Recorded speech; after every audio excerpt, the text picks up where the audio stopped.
Lors de ma vidéo sur les éternels, je vous ai parlé à plusieurs reprises des célestes, des êtres cosmiques responsables de la création des humains, mais aussi des éternels et des déviants.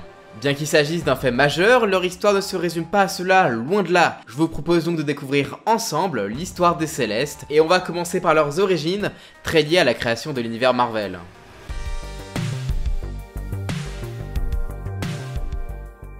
Les Célestes apparaissent pour la première fois dans le deuxième numéro de la série Eternals de Jack Kirby, preuve de leur lien avec ce peuple. Il s'agit d'une race d'entités cosmiques dont la principale raison d'être est de voyager à travers l'univers afin de réaliser des expériences sur différentes formes de vie. Les Célestes sont facilement reconnaissables du fait de leur grande taille, ils mesurent au moins 600 mètres de haut, mais également de leur armure. Personne ne sait ce qui se trouve vraiment en dessous de leur armure. Thor a pu pénétrer celle d'Existar, le céleste géant mesurant plusieurs kilomètres de haut, et y a aperçu une sorte de dimension interne, mais tout cela reste très flou. Cette forme d'entité cosmique semble organisée sous forme d'armée, la première, la seconde et la troisième, chacune étant dirigée par un céleste différent en fonction de la nature des visites auxquelles la Terre a d'ailleurs eu droit.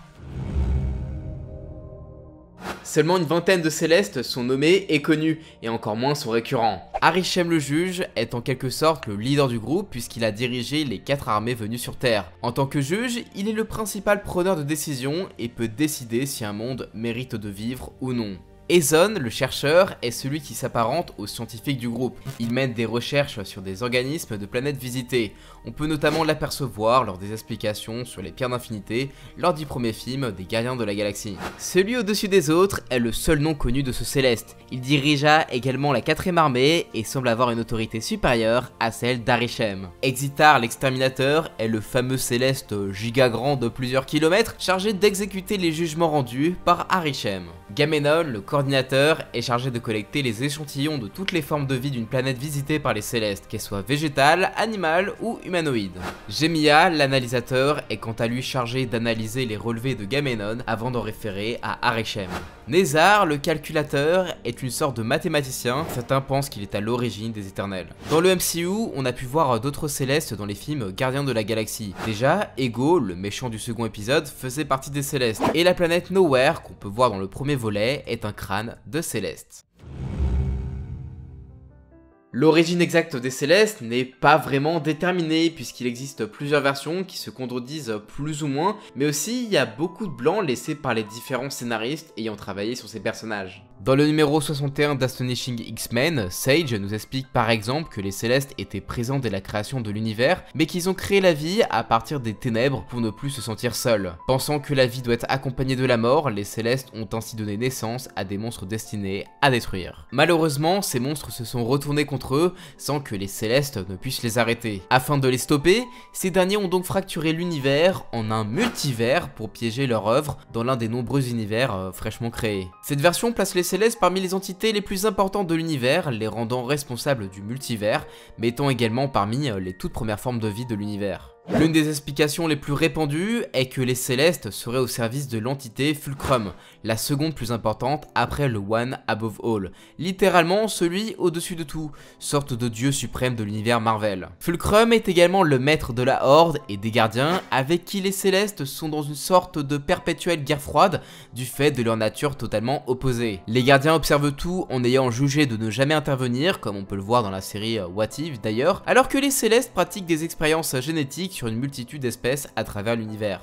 Là où ça devient vraiment intéressant, c'est que Fulcrum ne serait autre que la personnification de Jack Kirby lui-même au sein de l'univers. Une théorie pratiquement validée du fait que Fulcrum se fait appeler Jack et qu'il a incité les Célestes à créer les Éternels, alors que l'auteur est lui-même le créateur des Éternels, des Célestes et des Gardiens également. Trouver une histoire unique et canonique n'est donc pas chose facile, d'autant plus qu'au sein de l'histoire, leurs origines et les mystères de leur existence font débat entre les personnages. Certains pensent que les Célestes viennent d'un autre univers, d'autres qui sont originaires de l'extérieur de notre multivers, ou bien que les Célestes sont des étoiles qui ont atteint la fin de leur cycle, et d'autres encore qu'ils seraient la création d'éternité, une autre entité qui se servirait des Célestes afin de mieux se connaître. Et il en existe plein d'autres. Thor, Hercule, le maître de l'évolution, Stellaris et Eric Masterson ont par exemple assisté à ce qui se rapproche de la naissance d'un céleste et qui n'a rien à voir avec le processus humain. Ce qu'ils ont vu remettait d'ailleurs en question toutes les suppositions précédentes. Mais alors, quelle est l'histoire des célestes et ont-ils vraiment une parmi ce flot de théories et de tentatives d'explication? Oui, il existe bel et bien une version récente qui tente de nous éclairer sur tout ça. Dans le 6ème numéro d'Ultimate 2, une origin story nous a enfin été dévoilée et cette version a été conservée lors du run de Jason Aaron sur la série Avengers de 2018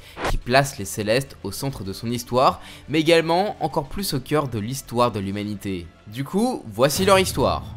Le tout premier univers était incarné par l'entité appelée le premier firmament. Lassé d'être seul, et donna sa vie à la première race d'êtres pensants dotés de pouvoirs immenses. Cette race se sépara rapidement en deux factions rivales. La première, les aspirants, vouaient leur existence à préserver et rendre immuable toute forme de vie. A l'inverse, la seconde faction, qualifiée de rebelles, souhaitait faire évoluer les êtres de l'univers, quitte à les tuer puis les faire renaître. Un système basé sur le cycle de vie et mort tel qu'on le connaît.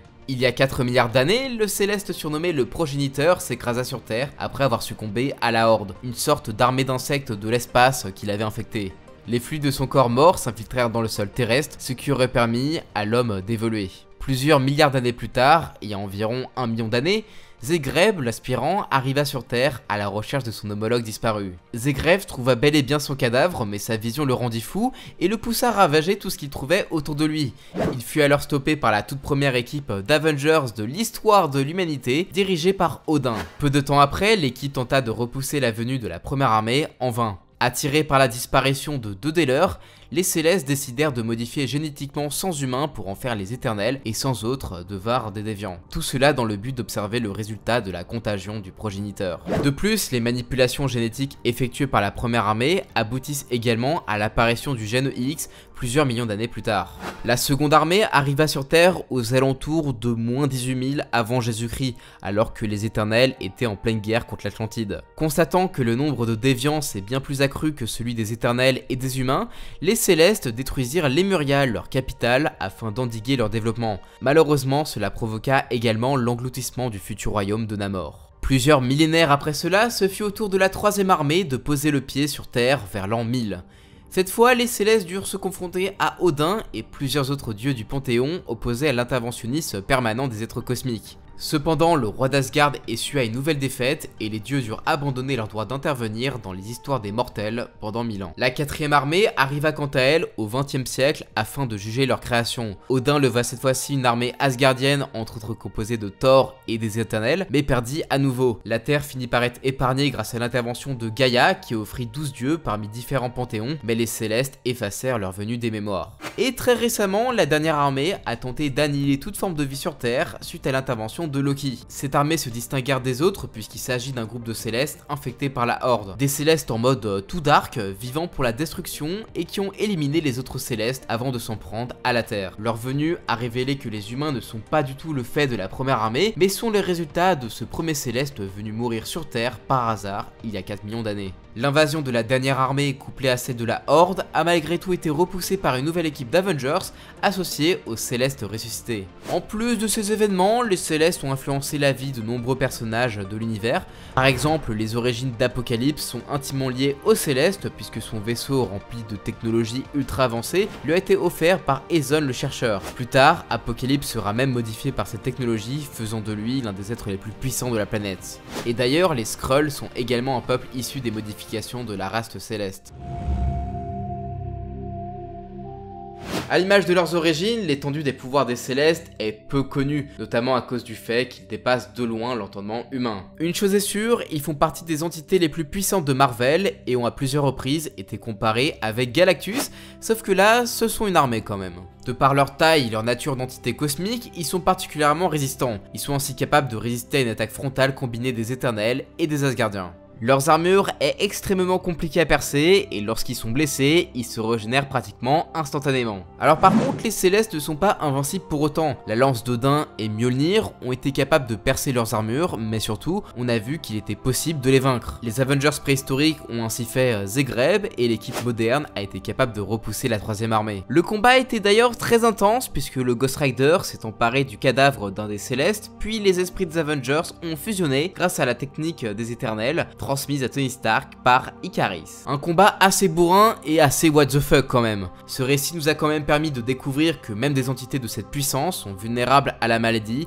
et ont été infectées par la Horde. De manière générale, les Célestes peuvent se déplacer à très grande vitesse dans l'univers. Ils peuvent également manipuler la matière, l'énergie ainsi que la réalité. Reed Richards pense même que leur puissance provient directement de l'hyperespace, la source d'énergie de tout l'univers. Ils peuvent également effacer les souvenirs des habitants d'une planète et on sait également que certains peuvent se trouver simultanément à deux endroits de l'univers, puisqu'Arishem était à la fois présent avec la 4ème armée venue sur Terre et était en train de juger la planète Pangoria. Le secret de cette capacité cependant inconnu, peut-il se dédoubler ou est-ce que c'est une sorte d'état qui lui permet d'exister en plusieurs fois? Après, est-ce que c'est simplement un voyage temporel? Là encore, il y a beaucoup de mystères. Il est tout à fait possible que des Célestes aient des facultés spécifiques. Par exemple, Arishem a été capable de fermer un portail dimensionnel. Exitar est probablement plus puissant que les autres compte tenu de son rôle et Nézar peut générer des illusions. Enfin, les Célestes dispose d'une technologie et d'un savoir hors du commun. Le vaisseau de Apocalypse et les multitudes de modifications génétiques effectuées en attestent. Alors là c'est personnel, mais c'est typiquement ce genre de mystère qui me donne envie de fouiller dans les comics pour en apprendre plus. Maintenant que vous les connaissez un peu mieux, qu'attendez-vous des Célestes dans le MCU?